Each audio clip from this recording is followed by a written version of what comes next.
Welcome to the lab. With us today is Tad the Diet Coach. Nice to be here.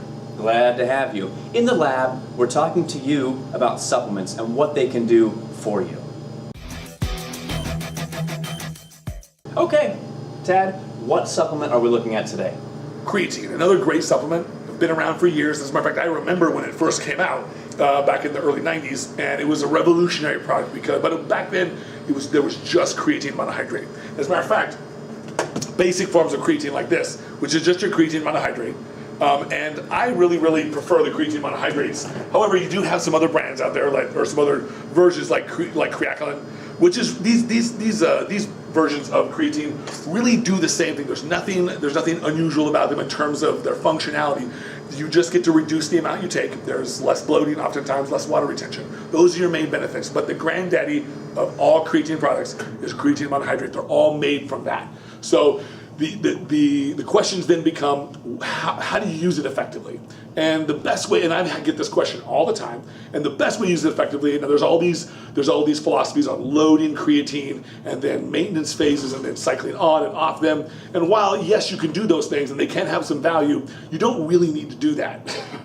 You can do, when you use creatine, your body will use it very effectively and efficiently, especially with a little bit of sugars with it if you use it pre-workout. And that'll just shuttle that creatine right in the muscles a little quicker. But if you do want to go through a loading phase to load your muscles up, and especially if you're a bigger guy, then you might need to do a little bit of loading. And oftentimes you can load with like 10 to 15 grams for a few days and then drop it back down to 5 to 10 grams a day. And that's with a monohydrate version. With other versions, you would use considerably less, usually up to a third to 2/3 less. It just depends on what versions you get. You could usually check your labels. They're usually pretty good with giving you good directions on exactly how much to use to do that. But I don't think that, I've never seen any really real value from loading versus just using the product straight. So I like to use in my own stacks, and I get asked all the time about what I personally use. I'll use 5 to 10 grams usually. Usually it's about between 7 to 10 grams of creatine monohydrate in my pre-workout drink. And that's all that I use. I don't use it afterwards. I just use it pre. I don't want the extra bloating. I don't want the extra water retention. I'm done with those days. I don't need it anymore. And I don't get any extra value from it. I don't get any extra value from loading my body with all this extra creatine. So creatine is a wonderful supplement product. It's actually one of the best pre-workout supplements out there. It's a mainstay. You should take a little bit of break from it from time to time, just because of the extra, because it will pull extra water in your system, and sometimes you need to alleviate that. I usually recommend 2 months on, 1 month off, kind of a deal. But there's no real toxicity, no matter what.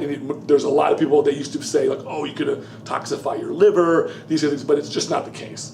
There's been 0 instances of people dying or getting serious issues from creatine monohydrate, especially if they use it correctly. So creatine monohydrate, wonderful product. I recommend it highly. All right, Tad, some very useful information about that supplement. Tad, thank you. Well, thanks for having me again. And if anybody wants more information about what I do or some of these kinds of things, they can reach me on Facebook or my website, tadthedietcoach.com. And thank you for watching at home. Make sure you click back soon for more great episodes.